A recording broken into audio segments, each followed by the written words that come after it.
molto bene sul fronte sinistro e ancora di nuovo Roma che agguanta un pallone pericolosissimo sulla tre quarti. Seferi si fa vedere, eccolo qui, fronte destro, la conclusione e palla alta. La Roma risponde subito all'Alitalia dopo un minuto.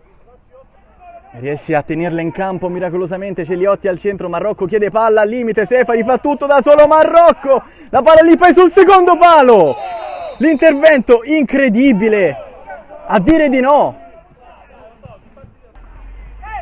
Roma che può avanzare da questa parte, Sfera che filtra molto bene, Liotti al centro dell'area, al centro, poi il colpo di tacco!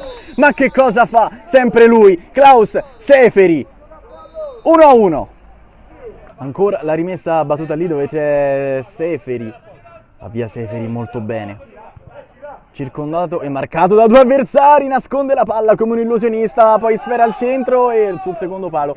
Non arriva nessuno da quell'altra parte. Che non riesce Pisapia a cambiare gioco con il contagiri per Seferi, la mette giù molto bene Seferi, il doppio passo ancora, prova ad andare via sulla sua, poi Seferi con il sinistro, con i piedi cerqua. Seferi, si gira Seferi, tiro deviato, viene reclamato un calcio di rigore per un fallo di mano, ma non viene concesso. Poi dall'altra parte il pallonetto che finisce fuori, sta succedendo di tutto. Tutto bene da dietro.